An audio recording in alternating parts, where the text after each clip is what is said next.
ভাইয়ের বিয়ে সম্পূর্ণ শেষ হওয়ার পর বাড়িতে এসে শান্তিমতে বসিয়ে এডিট করে ব্লগটা আপলোড দিয়ে দিচ্ছি। 3-4 দিনের বিয়ের ব্যস্ততায় খুবই ক্লান্ত, তবে কদিন ধরে ভিডিও আপলোড দেওয়া হচ্ছে না শত ব্যস্ততায়, তাই ভাবলাম আজকে রাত্রেই ভিডিওটা আপলোড দিয়ে দিই। আসসালামু আলাইকুম, সবাই কেমন আছেন? আশা করছি আল্লাহর রহমতে সবাই ভালো আছেন। আমরাও আলহামদুলিল্লাহ ভালো আছি। ভাইয়ের বিয়ের আগের দিন চলে গিয়েছিলাম আমার বাবার বাড়ি। আমি আর আমার ছেলে আর আমার মেয়ে আর আমার শ্বশুর বাড়ির লোকজন, তারা বিয়ের দিন গিয়েছিলেন। আর এই পিঠাগুলা হচ্ছে আমার বড় বোন, ও আসার সময় এটা বানিয়ে নিয়ে এসেছিল। এখানে 2 রকমের পিঠা ছিল। আমাদের আঞ্চলিক ভাষায় এই পিঠাগুলির নাম হচ্ছে নারিকেলের পব। আর ময়দা দিয়ে কাই বানিয়ে যেই পিঠা বানায় এটা হচ্ছে পুরি। আর আমরা 3 বোনই আগের দিন চলে এসেছিলাম। আমাদের আত্মীয় স্বজন কুটুম কেশ অনেকেই আগের দিন চলে এসেছিলেন, কারণ জামাইয়ের বাড়ি থেকে বউর বাড়ি যাওয়ার টাইম হচ্ছে সকাল 11টা থেকে 11:30টার ভিতরে বেরিয়ে যাওয়ার কথা আমাদের এখান থেকে।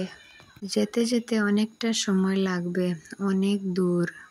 বিয়ে বাড়িতে এত কথা বলেছি, গলার আওয়াজটা একদম বদলে গেছে। তার সাথে তো বাচ্চারা ছিল, তারা একসাথে হলে আর কি যা হয়।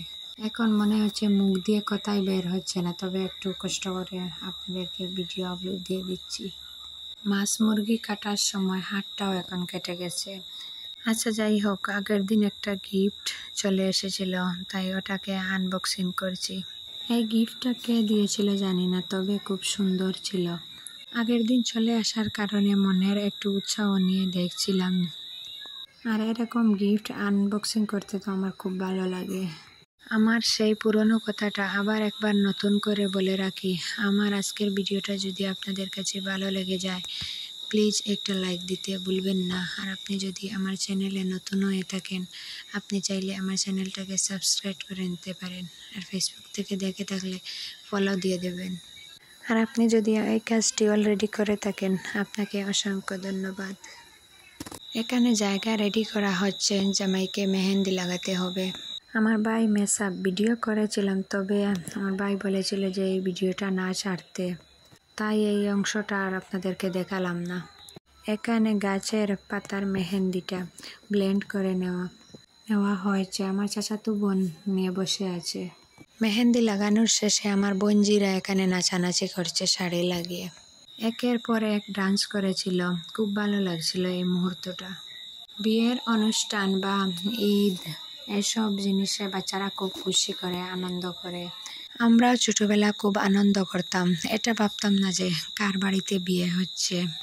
সত্যি ছোটবেলাটা খুব ভালো ছিল।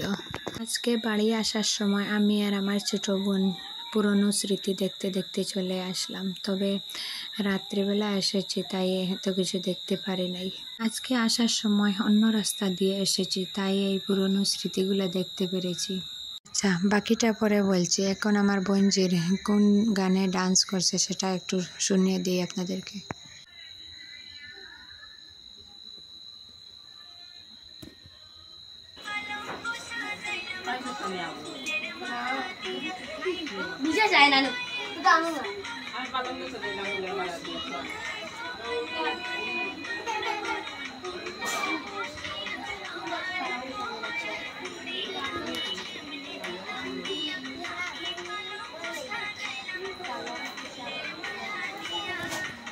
তবে পুরনো ঘর বাড়ি, রাস্তাঘাট, মানুষগুলা অনেকটা বদলে গেছে।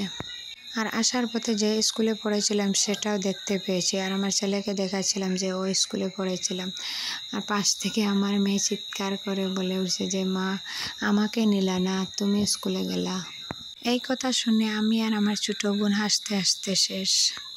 আর সামনের সিটে আমার আব্বা আর ড্রাইভার ছিল, তারাও হয়তো এই কথা শুনে হাসছে। এই সুটকেসটা বউয়ের বাড়ি যাবে, তাই আগের দিন আমরা গুছিয়ে রাখছি, যাতে পরের দিন যাওয়ার সময় অসুবিধা না হয়। মানে শুধু বউয়ের জন্য কাপড় চোপড় নয়, আরও তাদের বাড়ির অনেকের জন্য কাপড় চোপড় আছে। সেই সব কিছুকে বড় এক ট্রলিতে গুছিয়ে নিচ্ছি। কিছু কাজ আগে থেকে গুছিয়ে রাখছি যাতে সময় মতো দিতে পারি, তাড়াহুড়ো না হয়। আর এটাকে আমাদের আঞ্চলিক ভাষায় বলে সোয়াগ বুড়া, এটাও দেওয়া হবে নতুন বউয়ের জন্য। এখানে বউয়ের সম্পূর্ণ কসমেটিক্স আর সাথে চকলেট, কিছু চিপস আর মোবাইল হাতে নিয়ে সব কিছু ভিডিও করতে পারছিলাম না, কারণ এটা আমাদের ঘরোয়াভাবে ছোট্ট করে অনুষ্ঠান করা হয়েছে, এত বড় করে করা হয়নি, তাই একটু ব্যস্ততায় থাকতে হচ্ছে। আর আমি হাতে মোবাইল নিয়ে ভিডিও করব আর কাজ করব সেটা সম্ভব ছিল না। মাঝে মাঝে যেটুকু পারছি সেইটুকু ভিডিওর আকারে রেখে দিচ্ছি স্মৃতি হিসাবে। এই ডালাটা সাজানো হচ্ছে আমার ভাই যাওয়ার সময় সে তার বোনের সব হাজব্যান্ডদের নিয়ে খেয়ে তারপরে যাবে। তো আস্তে আস্তে আমার চাচাতো বোনেরা, আমার মেজো চাচি, ফুফাতো বোন, তারাই এটাকে সাজিয়ে নিচ্ছে। আমি ব্যস্ত থাকার কারণে তাদেরকে বলেছিলাম ভিডিও করে দিতে, তো তারাই এলোমেলো করে দিয়েছে। বড় একটা থালাতে পোলাও নিয়ে তারপরে মাঝখানে বড় একটা মাংসের পিস বসিয়ে দেওয়া হয়েছে। কেউ কেউ আবার সেটাতে রোস্ট বানিয়ে দেয়, কেউ কেউ মাংসের পিস দিয়ে দেয়। তো আমরা মাংসের পিস বসিয়ে দিয়েছিলাম।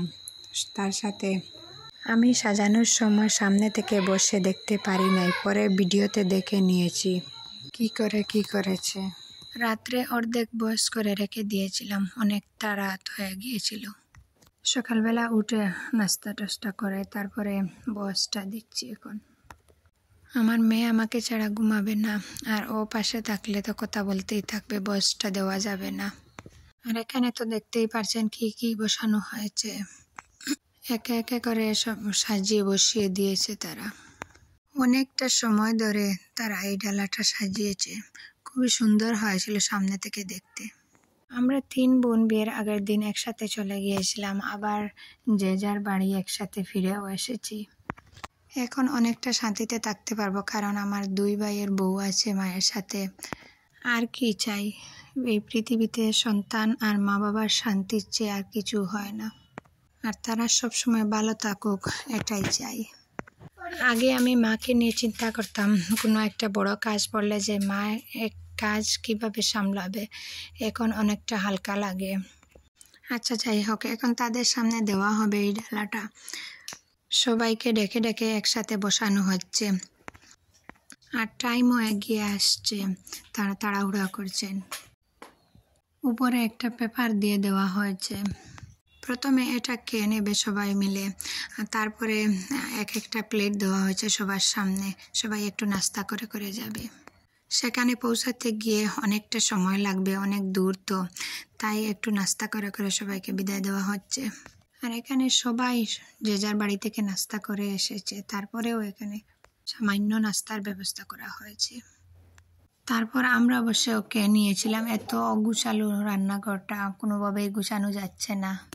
আসলে বিয়ের দিন এইভাবে অগুছালো থাকবে, এটাই তো স্বাভাবিক। তারপর এখানে কিছু মেহমানের জন্য ফলমূল কাটা হয়েছে। এখানে ছিল আপেল, ডালিম, তরমুজ, খেজুর, আর এগুলা হচ্ছে ভাতের প্লেটে দেওয়া হবে। মা আমার দাদিকে বলছে এগুলাকে কেটে দিতে, তো উনি একে একে করে ওইগুলা কেটে দিচ্ছেন। এই মৌসুমিগুলোকে আনা হয়েছে বাজার থেকে ঠিকই, কিন্তু আনার পরে একটা কেটে দেখা গেছে যে অনেকটা টক, তারপরে আর কাটা হয়নি, এগুলাকে রেখে দেওয়া হয়েছে। বউয়ের বাড়ি থেকে মেহমান আসবে, তাই আমি ওইগুলাকে ফ্রিজে রেখে দিচ্ছি। ফ্রিজ থেকে সবগুলাকে বের করে লেসু, পানির বোতল, তারপরে দই, মিষ্টি, ওইগুলাকে রেখে দিয়েছি আমি। একটাই ফ্রিজ, আর কোথাও রাখার জায়গা ছিল না, বাকি জিনিসগুলোকে কিছুক্ষণ বাইরে রেখে দিয়েছি। একটু পরে ওইগুলাকে বের করে আবার ওইগুলাকে ঢুকিয়ে দেব। আমি একটু সাজুগুজু করছিলাম, আর এখানে বউকেও সাজিয়ে দেওয়া হয়েছে। আর ওই শাড়িটা হচ্ছে বিয়ের শাড়ি, এটা আমার মায়ের পছন্দ, তাই আর অন্য শাড়ি দেখিনি, ওটাই কিনে নিয়ে এসেছি। অলরেডি বউর বাড়ি থেকে সবাই এসে গেছে, তো একে একে করে ট্রেগুলাকে আনা হচ্ছে। ওরা ট্রেগুলাকে খুব সুন্দর করে সাজিয়ে এনেছে। সব মিলিয়ে এখানে 8টা ট্রে ছিল। সব মিলে একসাথে ভিডিও করে রেখে দিয়েছি। এটা হচ্ছে বউয়ের বাড়ি থেকে যে পরের দিন এসেছিল সেই ভিডিওটা। এক রুমে বউকে সাজানো হচ্ছে। বিয়ের দিন তো অনেক মানুষ থাকে আশেপাশে লোকজন, তাই স্বাধীনভাবে ভিডিও করতে পারছি না। আচ্ছা, আমাদের মেয়েদের জীবনটা বড় অদ্ভুত না? এক বাড়িতে বড় হওয়া আর অন্য বাড়িতে বাকি জীবনটা কাটানো। কি অদ্ভুত ধরনের নিয়ম, তাই না? কথা বলে কি আর লাভ? যেটাই নিয়ম ধরে আসছে সেটাই তো পালন করতে হবে। আর আমরা মেয়েরা সবসময় সেই স্যাক্রিফাইস করে আসছি। আমাদের মেয়েদের কেন সবসময় স্যাক্রিফাইস করতে হয়? কাউকে কোনোদিন সেটা বোঝানো সম্ভব নয়, তাই চুপ থাকাই ভালো। আমার মেয়ে এত কথা বলে, তার হয়তো বয়সটা মাঝে মাঝে আসবে। মাঝে মাঝে হয়তো আপনারা তার বয়সটা শুনতে পারবেন। এত কথা বলে সারাদিন, শুধু সে কথা বলে না, আমাকেও দিয়ে কথা বলায়। এটা সেটা সারাদিন কথা বলতে থাকে। এখন আর ঘরটা গুছিয়ে রাখতে পারি না। সারাদিন অগুছালো করে রাখবে ঘরটাকে, এটা সেটা নিয়ে খেলবে। কাপড় হাতের কাছে যা পায় সে সারাটা দিন পরবে। ট্রেগুলো দেখতে খুবই সুন্দর না? সব শেষে আসার পালা। এখন মায়ের জিনিসপত্র সব গুছিয়ে দিয়ে তারপরে আমাদের জিনিসপত্র গুছিয়ে নিয়েছি। সবই যে গুছিয়ে দিয়ে এসেছি সেটা পারছি না, কিন্তু যাই পেরেছি তা করে দিয়ে এসেছি। বিয়ের কারণে 2 দিন আমার ছেলের স্কুল বন্ধ হয়েছে। এর আগে 10 দিন পুজোর বন্ধ ছিল। তো আজকে এই পর্যন্ত। সবার সুস্বাস্থ্য কামনা করে আপনাদের কাছ থেকে বিদায় নিয়ে নিচ্ছি। আল্লাহ হাফিজ। আসসালামু আলাইকুম।